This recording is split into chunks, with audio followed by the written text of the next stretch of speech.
4 नवंबर 2025 को मैं अधिशासी अभियंता ब्रह्मौर मंडल लोक निर्माण विभाग के कार्यालय में गया था और वहां पर मेरे साथ बहुत सारे डेलीगेशन गए थे। लगभग 1 से 125 लोग वहां गए थे। और आप जानते हैं कि जब डिजास्टर हुआ तो बहुत सारी सड़कें बंद हो गई, बहुत सारे डंगे गिर गए, कई लोगों के घरों के ऊपर मलबा आ गया, रिटेनिंग वाल गिरने से, कई जगह ब्रेस्ट वाल गिरने से गांव को खतरा हो गया। और जब रास्ते बंद थे तो लोगों की डिमांड पर हमने जगह जगह रास्ते खुलवाने के लिए डिपार्टमेंट के साथ दिन रात 10-10 बजे तक हम उनके साथ खड़े रहे।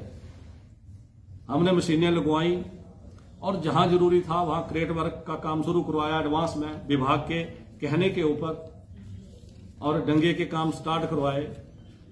तो जब मैं ब्रह्मौर गया लोक निर्माण विभाग के कार्यालय में, मैंने उनसे पूछा कि जो डिजास्टर के टाइम हम लोगों ने मशीनें लगवाई थी और क्रेट वर्क या जो जरूरी रिपेयर का काम था, क्या उसके टेंडर आयोजित हो गए हैं या नहीं, क्योंकि उन लोगों को भी पैसा लेना है जिन्होंने आपदा में दिन रात काम किया।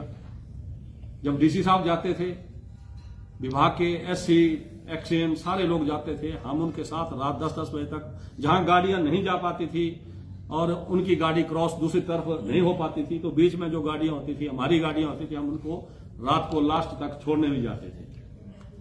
तो जब मैं वहां गया तो मैंने ये पाया कि उन्होंने टेंडर तो किए, लेकिन आपदा में जो काम किए गए थे उनके बहुत सारे टेंडर अभी होने को थे। उस बारे में जब ये बातचीत हो रही थी, मुझे बड़ा इस बात का दुख हुआ कि मीडिया जो है हमारा चौथा स्तंभ है, और आजकल सोशल मीडिया पे एक बाढ़ सी आ गई है। बहुत सारे ऐसे चैनल हैं, ना जाने वो पंजीकृत हैं या नहीं, मैं नहीं जानता। जब मैं ये बातचीत कर रहा था अधिशासी अभियंता के साथ, और मेरी बातचीत मात्र वहीं तक सीमित नहीं थी, एक वहां पे ऐसा केस आया, आपदा के टाइम उनकी जमीन बह गई, वहां कलवर्ट की जरूरत थी, विभाग ने उसकी नहीं सुनी होगी, वो आदमी कोर्ट से लीगल नोटिस दिलाया विभाग को। ये लोग भी उस टाइम मेरे साथ आए थे। मैंने विभाग को ये कहा कि अगर यहां नोटिस दे के भी बात नहीं हो रही है तो ये गलत बात है। मैंने उनको कहा कि मैं जो सूची बना रहा हूं उसमें इसको भी डाल रहा हूं, इस काम का भी आप टेंडर कीजिए। उनकी काम की डिमांड नहीं थी कि हमें काम दीजिए, मात्र ये डिमांड थी कि ये कलवर्ट होना चाहिए। ये कोर्ट का नोटिस है, आप इसकी कॉपी ले सकते हैं। इसके अलावा जब मैं वहां कार्यालय में गया तो मैं अपने साथ एक लेटर लेके गया था। मुख्यमंत्री ग्राम सड़क योजना में मेरे विधानसभा क्षेत्र में जहां जहां सड़कें नहीं बनी हैं उन सड़कों के लिए मैंने ये लेटर, ये मैंने 2 तारीख को लिखा था और 4 को मैं लेके गया बाई हैंड, और ये मैंने अधिशासी अभियंता को लिखा कि भाई ये जो आपका सालाना सेल्फ जाता है सड़कों का, उसमें इन सड़कों को डाला जाए। ये माननीय मुख्यमंत्री का जो हेड है, मुख्यमंत्री ग्राम सड़क योजना, और विभाग ने उसी दिन ये लेटर एडीएम ब्रह्मौर को, जो मेरा ओरिजिनल लेटर था उसके साथ ये लेटर अपना फॉरवर्डिंग लेटर लगा के ये भी भेज दिया। ऐसे ऐसे बहुत सारे काम थे, और भी सड़कों के काम थे जिनके टेंडर करवाने थे। जहां सड़कें नहीं हैं, सड़कों के काम शुरू करवाने थे, ये सड़कें हैं, इनके फॉरेस्ट केस तैयार हैं। इसके लिए भी मैं गया था कि इन सड़कों के टेंडर करवाए जाए। बहुत सारी लंबी सूची थी, बहुत सड़कें माननीय मुख्यमंत्री के आशीर्वाद से 3 वर्षों में लगभग हम 45 सड़कें मंजूर करवा चुके हैं, और ये 32 सड़कें हमने मुख्यमंत्री ग्राम सड़क योजना में विभाग को दी हैं। इस बारे में हम वहां गए थे, लेकिन दुख इस बात का हुआ कि शाम को एक वीडियो डाल दिया गया। पहले वो वीडियो ना जाने किसने किया, मैं नाम ऐसे, जब तक मेरे पास सॉलिड प्रूफ नहीं होगा कि वीडियो किसने बनाया, लेकिन मुझे पता है कि किसने बनाया और आगे फॉरवर्ड किसने किया, लेकिन ये जांच का विषय है, जांच में सामने आएगा।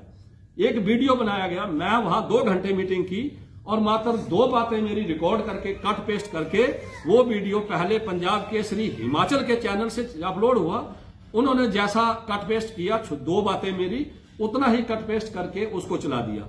कुछ देर के बाद दैनिक सवेरा हिमाचल के चैनल पर सरकार के खिलाफ खबर बना दी कि सुक्खू सरकार की किरकिरी, भरमौर में टेंडर घोटाला आया सामने, एपीएमसी के चेयरमैन टेंडर प्रक्रिया में हुए शामिल, वो कैसे शामिल हो सकते हैं? वो तो गुप्त तरीके से होती है।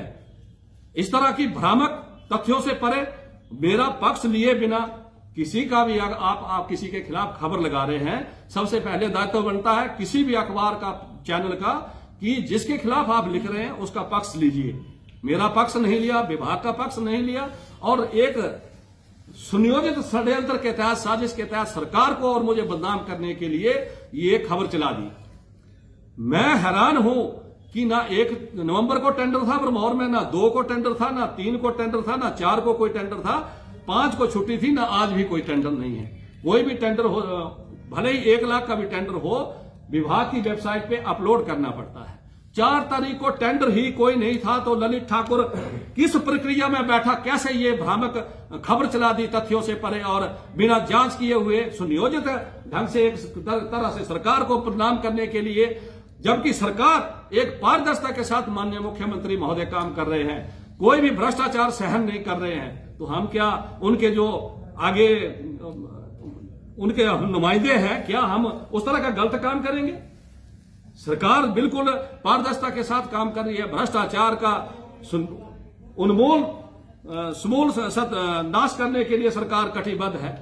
और ये इस तरह के इल्जाम कि ललित ठाकुर ने टेंडर प्रक्रिया में भाग लिया, बहुत सारे तथ्य सामने आए। भाई पेपर पे इस तरह के कागज थे, तो कागज तो हम करवा रहे थे, कोई टेंडर फार्म तो बात ही नहीं, टेंडर कोई था ही नहीं, टेंडर प्रक्रिया में भाग कहां से लेना था? इस तरह की भ्रामक बयानबाजी सरकार को और मुझे विशेष करके, जिन लोगों को मेरे से खतरा है, मेरा कारवां माननीय मुख्यमंत्री महोदय के आशीर्वाद से बढ़ता जा रहा है, चाहे पांगी हो चाहे भरमौर हो, जिन लोगों से को मुझे खतरा महसूस होने लगा है कि ये आदमी हमें विधानसभा में हरा सकता है, ऐसे घटिया आदमी इस तरह की ओछी हरकत करके जो काम वहां हुआ नहीं उसका नाम दे करके कर रहे हैं, मैं बिल्कुल भी बर्दाश्त करने के मूड में नहीं हूं। जो हमारी ईमानदारी के साथ सरकार चल रही है, और हम ईमानदारी के साथ, कोई एक आदमी नहीं बोल सकता, मेरे क्षेत्र की जनता जानती है और ऊपर वाला परमात्मा जानता है कि हम किस ईमानदारी के साथ काम कर रहे हैं।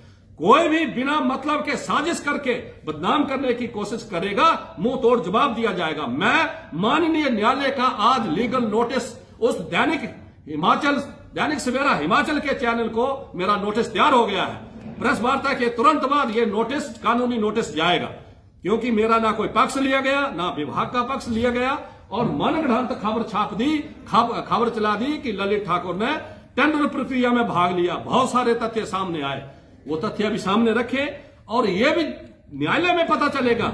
मैं तो मानहानि का मुकदमा ठोकूंगा, और ये भी सामने आएगा वीडियो किसने बनाया और किसने आगे सर्कुलेट किसने किया, मीडिया को किसने दिया, ये जांच का विषय है। कोर्ट में मामला चलेगा, अपने आप सामने आएगा, लेकिन मैं बख्शूंगा नहीं। इस तरह की हरकत कदापि बर्दाश्त नहीं होगी। हम ईमानदारी के साथ सरकार की योजनाओं को जनता तक पहुंचाने का दिन रात काम कर रहे हैं। हमारी सरकार ईमानदारी के साथ लोगों के, छोटे छोटे जो ग्रामीण तबके के, मजदूर तबके के, किसान लोग, उनके लिए माननीय मुख्यमंत्री महोदय योजनाएं लेकर आ रहे हैं। बहुत सारी ऐसी योजनाएं हैं जो हमारी ग्रामीण अर्थव्यवस्था को मजबूत करेंगी। और इस तरह की ओछी हरकत करके अपनी राजनीतिक रोटियां सेकने के लिए आप लोग खुद गए लोक निर्माण विभाग के कार्यालय में। हमने तो कोई खबर नहीं सर्कुलेट की, हमने तो कभी नहीं कहा कि आप क्यों गए।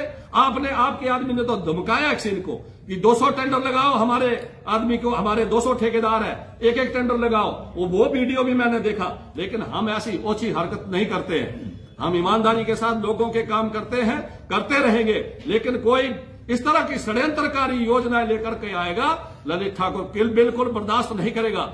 अपने ऊपर तो नहीं, लेकिन विशेषकर जो उस चैनल ने हमारी सरकार के ऊपर उंगली उठाई है, माननीय मुख्यमंत्री जिनकी अध्यक्षता में ईमानदारी के साथ कांग्रेस की सरकार काम कर रही है, उनके ऊपर इस तरह की साजिश करके सरकार को बदनाम करने का कोई प्रयास करेगा, उसका मुंह तोड़ जवाब दिया जाएगा, चाहे आगे सामने कोई भी हो। जो इन्होंने आरोप लगाए कि टेंडर प्रक्रिया में भाग लिया, कम से कम उनका दायित्व बनता था कि वो पक्ष जान लेते, विभाग का पक्ष लेते, सरकार का पक्ष लेते, फिर बात बनती थी। लेकिन ना कोई जांच की, ना कोई पड़ताल की, खुद ही फैसला कर दिया, खुद ही जज बन गए, खुद ही मीडिया वाले बन गए। और भी जो सोशल मीडिया पे बहुत सारे लोग एक्टिव रहते हैं, मैं उनसे भी निवेदन करता हूं कि आप जज मत बनिए। ऐसे ऐसे भद्दे कमेंट कर देते हैं जिससे किसी की मान को हानि होती है। कमेंट भी सोच समझ कर करना चाहिए। ये जो आप सोशल मीडिया पे करते हैं ये रिकॉर्ड हो जाता है, आप डिलीट करेंगे तब भी डिलीट नहीं होता है। बहुत सारे लोग हैं जिनको ललित ठाकुर से भी जलन है, बहुत सारे लोग हैं सरकार से भी जलन है, क्योंकि सरकार भी अच्छा काम कर रही है और मेरे विधानसभा क्षेत्र की जनता जानती है कि हम भी ईमानदारी के साथ काम कर रहे हैं। बहुत सारे लोगों को जलन है, ऐसे ऐसे भद्दे कमेंट लिख देते हैं और किस वजह से, जो ये भ्रामक न्यूज चलाते हैं उस वजह से भद्दे कमेंट लिखे जाते हैं। और उस भद्दे कमेंट के लिए मैं उनसे भी गुजारिश करता हूं कि सोच समझ कर लिखिए, क्योंकि ये मसाला बन जाता है कोर्ट के लिए। मैं ना गलत करता हूं ना गलत बर्दाश्त करूंगा, चाहे कोई भी हो आगे। तो इस तरह के सोशल मीडिया में जो आज का जमाना है इसमें हमें सोच समझ कर लिखना चाहिए, सोच समझ कर कोई भी वीडियो डालना चाहिए। और मैं तो 2 घंटे वहां बैठा, 2 घंटे चर्चा हुई, मैंने जो वहां पे काम किया उसके बारे में तो पूरा वीडियो उन्होंने भेजा ही नहीं। 2 ही बातें भेजी जो आपने सबने सुनी, जो कि बिल्कुल तथ्यों से परे है। मेरा पूरा वीडियो तो उन्होंने बनाया ही नहीं। उनकी मंशा थी कि किस तरह से ललित ठाकुर को और सरकार को कटघरे में खड़ा किया जाए। यही मेरा आज का कहना था, क्योंकि मैं सीधा इसके तुरंत बाद मेरा नोटिस तैयार है, मैं एडवोकेट के पास जाके उनके साइन करवा के आज ही हिमाचल दैनिक सवेरा हिमाचल को कानूनी नोटिस भेज रहा हूं, जिसने ये बहुत भयानक खबर चलाई सनसनी बनाने के लिए, अपने व्यूज बढ़ाने के लिए, अपने लाइक बढ़ाने के लिए, कि सरकार की किरकिरी, टेंडर घोटाला आया सामने। भाई टेंडर तो था ही नहीं, इसलिए मैं आज कानूनी नोटिस भेज रहा हूं उसको। बाकी कोई आपका प्रश्न हो तो आप पूछ सकते हैं। सर वीडियो में देखा जा सकता है कि आप एक डॉक्यूमेंट सौंप रहे हैं एक्सिन को, उस डॉक्यूमेंट में था क्या, लोग ये जानना चाहते हैं। उस डॉक्यूमेंट की मैं आपको बताऊं, मैंने वहां सड़कों की एक लिस्ट दी है जिनके टेंडर होने हैं। ये मेरे पास डॉक्यूमेंट की कॉपी है। टेंडर लगाने के लिए एक लिस्ट सौंपी मैंने विभाग को कि इन इन सड़कों के टेंडर लगाए जाएं। दूसरी लिस्ट सौंपी मैंने जो डिजास्टर के टाइम लोगों के काम करवाए हैं एडवांस में। उस टाइम विभाग ने बोला कि फटाफट जहां भी जरूरी लगता है मशीनें लगा दो। रोड तो खोलना था, सड़कें बंद थी। हमारे लोग, मरीज लोग जो थे उनको चंबा हॉस्पिटल तक पहुंचाने के लिए कई लोगों ने पालकियों का सहारा लिया। तो हमारा प्रयास था, विभाग का प्रयास था कि किसी तरह सड़क को छोटी गाड़ियों के लिए खोल दिया जाए। तो जो जो रोड बंद थे, जिनके हमने काम शुरू करवाए थे, हमने वो लिस्ट सौंपी थी कि इन रोडों के, इन सड़कों के टेंडर लगाए जाए। हमने कोई ठेकेदारों की लिस्ट नहीं दी कि इन ठेकेदारों को टेंडर दो। जो मैंने बात की, मैंने ये कहा कि आप लोगों ने जो गैर जरूरी टेंडर लगाए हैं, पहले आप जो सड़कें डिजास्टर में बंद थी उनके टेंडर लगाओ। अगर आपने ये टेंडर नहीं लगाए तो मैं रद्द करवाऊंगा। मैंने ये बात की है, लेकिन उन्होंने मेरी 2 बातें कट पेस्ट करके आगे सर्कुलेट की है। पूरी बात यह है कि ये जो सड़कें बंद हैं उनके टेंडर करवाए जाए, वो सौंपी मैंने सूची।